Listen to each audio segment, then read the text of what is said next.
Praise the lord. ప్రభు అయిన యేసుక్రీస్తు నామంలో మీ అందరికీ హోసనా మినిస్ట్రీస్ తరపున హృదయపూర్వకమైన వందనాలు తెలియపరుస్తున్నాను. ప్రభు మిమ్మల్ని ఆశీర్వదించి దీవించునుగాక. ప్రియులారా, పరిశుద్ధ గ్రంథంలో మత్తయి సువార్త 18వ అధ్యాయం 1, 2, 3 వాక్యాలని నేను చదువుతున్నాను. ఆ మాటలు జాగ్రత్తగా ఆలకించండి. ఆ కాలమున శిష్యులు యేసునొద్దకు వచ్చి, పరలోక రాజ్యములో ఎవడు గొప్పవాడని అడుగగా, ఆయన ఒక చిన్న బిడ్డను తన యొద్దకు పిలిచి వారి మధ్యను నిలబెట్టి ఇట్లనెను, మీరు మార్పు నొంది బిడ్డల వంటి వారైతేనే గాని పరలోక రాజ్యములో ప్రవేశింపరని మీతో నిశ్చయముగా చెప్పుచున్నాను. చూడండి, ఇక్కడ ఒక వింతైన ధోరణి మనకు కనిపిస్తుంది. ఎందుకంటే పరలోక రాజ్యము అనేది ఓ శ్రేష్టమైనది, మహిమకరమైనది, ఉన్నతమైనది అని చెప్పుకోవాలి. మరి ఇంత ఘనమైన, శ్రేష్టమైన, ఉన్నతమైన ఈ రాజ్యానికి ఎవరు హక్కుదారులు? వాస్తవంగా ప్రభు అక్కడ వాళ్ళు ఊహించని సమాధానమే చెప్పాడండి. ఎందుకంటే వీళ్ళు ఆశించింది, ఆలోచించింది ఒకటి, ఆయన చెప్పిన సమాధానం మరొకటి. ఇంత ఘనమైన రాజ్యములోనికి, ఈ శ్రేష్టమైన రాజ్యములోనికి, ఉన్నతమైన రాజ్యములోనికి ఉన్నతమైన వాళ్ళు, ఘనులైన వాళ్ళు, బలము కలిగిన వాళ్ళు, ఇలా యోగ్యత కలిగిన వారిని ఆయన పరిచయం చేస్తాడు, ఆయన ప్రకటిస్తాడు అని వాళ్ళు అంచనా వేసుకొని ఉండవచ్చు. ఎందుకంటే అంత శ్రేష్టమైన రాజ్యానికి హక్కుదారులంటే ఆ శ్రేష్టత కలిగిన వ్యక్తులు ఎవరు అనేది కదా ప్రశ్న. అవునండి, మన ఆలోచనలు వేరుగా ఉంటాయి, దేవుని ఆలోచనలు వేరుగా ఉంటాయి. మనము బాహ్యంగా ఆలోచిస్తాము, ప్రభు అంతరంగికంగా ఆలోచిస్తాడు. ఆయన వింతైన ధోరణి ఈ వాక్యంలో మనం గమనించగలము. ఒక చిన్న బిడ్డను దగ్గరికి పిలిచి వాని మధ్య నిలబెట్టి, ఇలా చిన్న బిడ్డల వంటి వారు మీరు కాకపోతే పరలోక రాజ్యంలోనికి మీరు చేరుకోలేరు అనే సందేశాన్ని ప్రభు వారికి తెలియపరిచాడు. ఇక్కడ ఎందుకు చిన్న పిల్లల వంటి వారు కావాలి అని కోరాడు అనేది కాస్త మనం ఆలకించి దేవుని వాక్యంలో పరిశీలన చేస్తే, ఈ చిన్న పిల్లల యొక్క ఆధ్యాత్మికమైన విలువల్ని మనం గ్రహించవలసి వస్తుందండి. వాస్తవంగా చిన్నపిల్లలంటే మనకు చులకన ఉంటుంది, కానీ పరిశుద్ధ గ్రంథంలో వారిని గురించి ఏమని వ్రాయబడి ఉంది అనేది లేఖనాల్లో మనం చదివితే, కీర్తనల గ్రంథం 131వ కీర్తన 2వ చరణంలో చక్కటి మాట మనం చదువుతామండి. నేను ఆ వాక్యాన్ని చదువుతాను, మీరు చూడండి. నేను నా ప్రాణమును నిమ్మళపరుచుకొని ఉన్నాను, సముదాయించుకొని ఉన్నాను, చనుపాలు విడిచిన పిల్లయున్నట్లు నా ప్రాణము నా యొద్దనున్నది. ఇప్పుడు ఈ వాక్యంలో మనం గమనించవలసింది ఏంటి అనంటే, చనుపాలు విడిచిన పిల్ల తల్లి యొద్ద ఉన్నట్లు నా ప్రాణమును నిమ్మళపరుచుకొని ఉన్నాను. అంటే ఈ చిన్న పిల్లవాడు తల్లి దగ్గర తన ప్రాణాన్ని నిమ్మళపరుచుకొని ఉంటాడంట. నిజమే కదా? చిన్నపిల్లలకి ఎలాంటి కలవరం ఉండదండి. ఎందుకంటే నా తల్లి ఉంది, నా తండ్రి ఉన్నాడు. ఏమైనా వస్తే, ఏమైనా కలిగితే వాళ్ళు చూసుకుంటారు కదా. నేనెందుకు ఈ విషయంలో చింతించాలి, నేనెందుకు ఈ విషయంలో బాధపడాలి, నేనెందుకు ఈ విషయంలో కలవరపడాలి? అందుచేత ఆ చిన్న మనసులో అంత గొప్ప నిర్ణయం ఉంటుందండి. మన చిన్నపిల్లలంటే వాళ్ళకి ఏం తెలుసు అన్నట్లు మనం అనుకుంటాం. నిజమే, వాళ్ళకి తెలియదు, అందుకే తండ్రి మీద ఆధారపడతారు. వాళ్ళకి ఏ విషయాన్ని గురించి నిర్ణయం తీసుకోవడం వాళ్ళకి తెలియదు, అందుకే తల్లి మీద, తండ్రి మీద ఆధారపడతారు. ఆ తండ్రి తల్లి మనసులో ఉన్న ఆలోచనానుసారంగా నడుస్తారు. నిమ్మళంగా, నెమ్మదిగా, ప్రశాంతంగా జయాన్ని చూడగలుగుతారు. మరి ఈ రోజున మనం పెద్దవాళ్ళం అనుకుంటున్నాం, దేవునికి అప్పగించవలసిన పనులు మనం పూనుకుంటున్నాం. నాకు జ్ఞానం ఉంది, నాకు చదువు ఉంది, నాకు వివేకం ఉంది అనే ధోరణిలో మనము మన శక్తి మీద మనం ఆధారపడి దైవశక్తికి మనం దూరమైపోతున్నామండి. చిన్నపిల్లలు అలా కాదు. ఎంత కఠోరమైన పరిస్థితులు వాళ్ళ ఎదుట నిలిచినా, ఎలాంటి క్లిష్టమైన పరిస్థితులు వాళ్ళ ఎదుటికి వచ్చినప్పటికీ కూడా వాళ్ళు ఆ తల్లి చాటున తండ్రి చాటున నిమ్మళముగా సముదాయించుకొని, ఆ మాటలో మనం చాలా నేర్చుకోవాలండి. సముదాయించుకొని అంటే వాళ్ళకి కలవరపడాలి, కన్నీళ్లు పెట్టాలి, లేకపోతే హృదయంలో ఆందోళన చెందాలి అనే విషయాలలో వాళ్ళు తమ హృదయాన్ని నిమ్మళపరుచుకుంటారట. అంటే తల్లి ముఖం తండ్రి ముఖం చూస్తారు, వాళ్ళ మీద పూర్ణంగా ఆధారపడిపోతారు, ధైర్యాన్ని స్థైర్యాన్ని పొందుకుంటారు. నా ప్రియ సహోదరులారా, మనం కూడా పరలోక రాజ్యంలోనికి మనం ప్రవేశించాలంటే ఈ ఆధ్యాత్మికమైన విలువను మనం సంతరించుకోవాలండి. పూర్ణంగా దేవుని మీద ఆధారపడి మన హృదయములను మన ప్రాణమును నిమ్మళపరుచుకొని సముదాయించుకోగలిగిన ఆ చిన్న పిల్లల యొక్క అనుభవానికి మనం దిగిరావాలి. అయ్యో, మనకి ఎన్నో తలపులు, ఎన్నో ఆలోచనలు, పడుకున్నా నిద్ర పట్టదు, తిన్నా వంట పట్టదు, ఇక ఇదే ఆలోచనలు. మిద్దె కట్టాలి, అద్దెకివ్వాలి, పెళ్ళిళ్ళు చేయాలి, అది చేయాలి, ఇది చేయాలి. అరే, నన్ను పుట్టించిన దేవుడున్నాడు, సృష్టించిన దేవుడున్నాడు, ఇంతవరకు పోషించిన దేవుడున్నాడు, నన్ను నడిపించే దేవుడున్నాడు, ఆయన నాకు శిరస్సుగా ఉన్నాడు కదా, ఆయన ఆలోచిస్తాడు, ఆయన ఆలోచించి అనుగ్రహించింది నాకు ఆశీర్వాదకరంగా ఉంటుంది అని మన హృదయాన్ని మనం నిమ్మళపరుచుకోలేమండి. అందుకే పరిశుద్ధ గ్రంథంలో చాలా పర్యాయములు మనం ఏ మాట చదువుతామంటే భయపడకుడి, భయపడకుడి, భయపడకుడి అనే మాట అనేక పర్యాయాలు మన పరిశుద్ధ గ్రంథంలో చదువుతూ ఉంటాము. కనుక నా ప్రియ సహోదరులారా, చిన్న పిల్లలకి ఆ ఆధిక్యత ఎందుకు ఇచ్చాడు అనంటే వారు మరి నిమ్మళపరుచుకొని, తమ ప్రాణమును నిమ్మళపరుచుకొని సముదాయించుకుంటారట తల్లి చాటున తండ్రి చాటున. ఇక రెండవ విషయాన్ని నేను మీకు పరిచయం చేస్తాను. అదేంటంటే పరిశుద్ధుడైన పౌలు కొరింథీ సంఘానికి రాసిన మొదటి పత్రికలో 14వ అధ్యాయం 20వ వాక్యంలో చాలా చక్కటి మాట రాశాడండి. ఆ మాట నేను చదువుతాను. సహోదరులారా, మీరు బుద్ధి విషయమై పసిపిల్లలు కాక, వినాలండి జాగ్రత్తగా, బుద్ధి విషయములో పసిపిల్లలు కాక దుష్టత్వం విషయమై శిశువులుగా ఉండుడి. ఎంత చక్కగా క్లారిటీ ఇచ్చాడు చూడండి, ఎంత చక్కగా విడమరిచి మనకు ఆయన ఈ సందేశాన్ని ఇస్తున్నాడు. బుద్ధి విషయంలో మనం పెద్దవాళ్ళంగానే ఉండాలి, దుష్టత్వం విషయంలో మనం చిన్నపిల్లల వలె ఉండాలంటండి. అంటే దుష్టత్వం అనేది చిన్నపిల్లలకి తెలియదండి. ఆ దుష్ట ఆలోచనలు వాళ్ళకు ఉండవండి. తల్లిని ఎలా చూస్తారో కనబడే ప్రతి వ్యక్తిని అలా చూస్తారు, తండ్రిని ఎలా చూస్తారో కనబడే ప్రతి వ్యక్తిని అలా చూస్తారు. వాళ్ళకి దుష్టత్వము, వేరే వేరే ఆలోచనలు ఆ చిన్న పిల్లలకి తెలియదండి. నా ప్రియమైన సహోదరులారా, బుద్ధి విషయంలో దైవజనుడు చెప్తాడు, మీరు పెద్దవాళ్ళగా ఉండండి,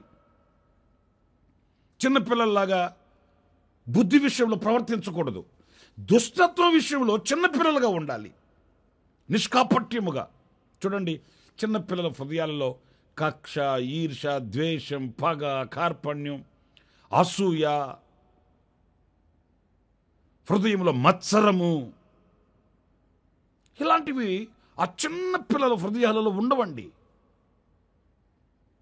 తల్లి బిడ్డను ఎత్తుకొని ఉంటుంది, ఎవరైనా కనుక వచ్చి ఆ బిడ్డ మీద ముచ్చటపడి అలా చేతులు చాపారనుకోండి, తల్లి ఒడిలో నుంచి ఆ చేతులు చాపిన వాళ్ళ చేతుల్లోకి అలా దూకేస్తారండి పిల్లలు. అంటే తల్లిని ఎలా ప్రేమిస్తున్నారో ఎదుటి వాళ్ళను కూడా అలాగే ప్రేమిస్తారు వాళ్ళు.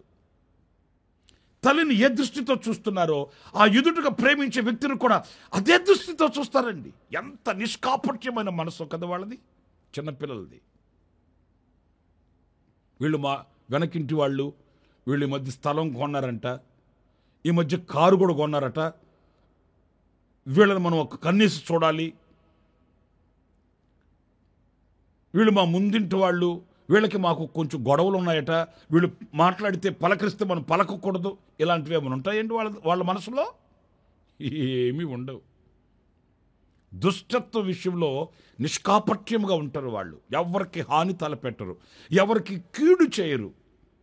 వాళ్ళ హృదయం స్ఫటికములాగా నిర్దోషంగా నిష్కళంకంగా ఎంత దైవ సంబంధంగా ఉంటుందో ఆ చిన్న పిల్లల యొక్క మనస్తత్వం. అలాంటి వారం కావాలండి. పరలోక రాజ్యంలోనికి మనం ప్రవేశించాలంటే ఏదో బైబిల్ చదువుతున్నంత మాత్రాన ఆ బైబిల్లో పరిశుద్ధ గ్రంథంలో ఉన్న సత్యాన్ని గ్రహించలేకపోతే వ్యర్థమేనండి.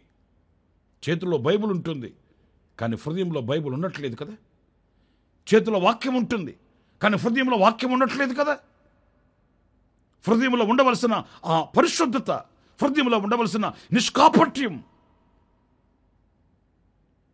మనం ధరించుకోవాలి. చిన్న పిల్లల యొక్క ఆ నిష్కాపట్యముతో కూడిన ఆ తత్వాన్ని మనం నేర్చుకోవాలి. అప్పుడే పరిశుద్ధుడైన దేవునితో మనం ఉండగలిగిన యోగ్యత, అర్హత మనకు కలుగుతుందండి. కనుక సంఘానికి రాస్తున్నాడు పరిశుద్ధుడైన పౌలు మాటల్ని, మీరు దుష్టత్వం విషయంలో శిశువులుగా ఉండుడి, అలాంటి స్వభావం మీరు నేర్చుకోండి. ఇది సంఘంలో ఉన్న వాళ్ళకి. మరి ఈ రోజున మనం ఎలాంటి స్వభావం కలిగి ఉన్నాము? సంఘాలకు వెళుతుంటాము, వాక్యం చదువుతుంటాము, పాటలు పాడుతుంటాము, ప్రార్థనలు చేస్తుంటాము, కానుకలు ఇస్తుంటాము, పండుగలు చేస్తుంటాము, ప్రకటనలు చేస్తుంటాము, ఇన్ని చేస్తుంటాము. కానీ హృదయంలో మాత్రం ఆ చేదైన వేరు, ఆ చేదైన ఆ మచ్చ, మడత, డాగు, కళంకం అది పోవట్లేదు. అందుకే ప్రభు అన్నాడు, ఈ చిన్న పిల్లల వంటి వారు మీరు కావాలి. చాలా చక్కటి మాట అండి. ఆఖరిగా మరొక మాట కూడా నేను మీకు జ్ఞాపకం చేస్తాను. అది లూకా సువార్త 18వ అధ్యాయం 16వ వాక్యం మనం చదివినప్పుడు, అయితే యేసు వారిని తన యొద్దకు పిలిచి చిన్న బిడ్డలను ఆటంకపరచక వారిని నా యొద్దకు రానియుడి, దేవుని రాజ్యము ఇలాంటి వారిదే. అంటే ఈ చిన్న పిల్లలు దేవుని యొద్దకు ధారాళముగా వెళ్ళగలిగిన వారంటండి. వారిని ఆటంకపరచకండి, వాళ్ళని నా యొద్దకు రానివ్వండి అంటాడు ప్రభువు. ఒక్క మాట ఈ మాటలో మనం గ్రహించాలండి. మనము పిల్లల కదా ధారాళంగా ప్రభు దగ్గరికి వెళ్ళినట్లు మనం వెళ్ళగలమండి? మనం వెళ్ళగలుగుతున్నామా? చాలామంది ప్రార్థనలు చేయించుకోవడానికి వస్తారు.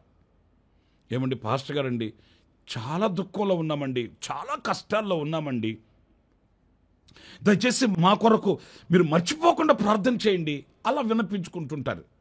నేను అంటాను, మేము ప్రార్థన చేస్తాం సరే, కానీ మీరు కూడా ప్రార్థన చేయండి. అట్లా అన్నాం అనుకోండి, ఏమంటారో తెలుసండి, మేము చేస్తాంలేండి కానండి, మేము చేసే ప్రార్థన కంటే మీ ప్రార్థన బలంగా ఉంటుంది కదండి. అంటే వాళ్ళ ధోరణి ఏంటి? మీరు వెళ్ళినంత స్వతంత్రంగా మేము వెళ్ళలేం కదండి. ఎందుకని వెళ్ళలేరు?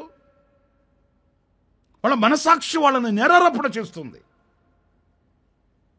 మీరు వెళ్ళినంత స్వతంత్రంగా ధారాళంగా మేము ఆయన దగ్గరకు వెళ్ళలేం కదండి, అందుకొరకు మా కొరకు మీరు వేడుకోండి.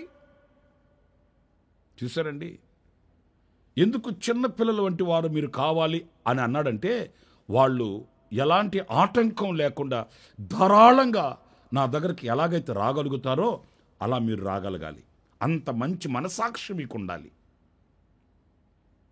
ఇంకొక మాట కూడా చెప్పనా, ప్రార్థన చేయించుకోవడానికని కొంతమంది పురుషులు వస్తుంటారు. ప్రార్థన కూడికలు సభలకు వెళ్ళినప్పుడు అందరికీ ప్రార్థనలు చేసి ఇక కారు ఎక్కుతున్నప్పుడు ఒకరు ఇద్దరు అప్పుడు వస్తారండి. సరే ప్రార్థన చేస్తాను రండి, దగ్గరకు రండి. అలాగంటే నోటికి చేతిని అడ్డం పెట్టుకొని చేయండి, ప్రార్థన చేయండి అంటుంటాడు. దగ్గరకు రావయ్యా, ప్రార్థన చేస్తాను అట్లా అంటే దగ్గరకు రాకూడదులేండి, మీరు చేయండి అంటుంటాడు. సంగతి ఏంటంటే కాస్త పుచ్చుకొని ఉన్నాడు. మరి నా దగ్గరికే దైవ సేవకుల యొద్దకే రాలేకపోతే ఇక దేవుని యొద్దకి ఏమి వెళ్తాడండి? అయినా మనం అతన్ని ఏమైనా ఏం బాబు కాస్త పుచ్చుకున్నావేంటి అని అడుగుతున్నామా? అతని మనసాక్షి అతనిని గుచ్చుతుంది, నేరారోపణ చేస్తుంది. అరే ఈ స్థితిలో సేవకుని దగ్గరికి ఏమి వెళ్తావురా బాబు అట్లని. మరి సేవకుని దగ్గరికి ఏమి వెళ్తావురా బాబు అన్న మనసాక్షి దేవుని దగ్గరికి ఎలా వెళతావు అనే ప్రశ్న కూడా వేస్తుంది కదా. చిన్నపిల్లలు నిష్కాపట్యమైన మనస్సు కలిగిన వాళ్ళు కనుక ధారాళంగా దేవుని దగ్గరికి ఆయన దగ్గరికి వెళ్ళిపోతారండి. మీరు లేఖనాల్లో చదువుతారు, ఆయన వారిని ఎత్తుకొని వారిని ఆశీర్వదించెను అని లేఖనాల్లో మనం చదువుతాం పరిశుద్ధ గ్రంథంలో. అంటే వాళ్ళని ఎత్తుకొని వాళ్ళని ఆశీర్వదించే అంత మంచి మనస్సాక్షి వాళ్ళు కలిగి ఉన్నారు. నా ప్రియమైన దేవుని బిడ్డలారా, మరి ఈ రోజున మనం దేవుని మందిరంలో బ్రతుకుతున్న మనము, దేవుని సన్నిధిలో నిలిచే మనము, ప్రార్థనలు చేసే మనము, ఆయనను ఆరాధించే మనం ఎలాంటి వారమై ఉన్నాము అనేది మన ప్రశ్న వేసుకోవాలి. 3 విషయాలను మీతో చెప్తూ వచ్చాను కదా.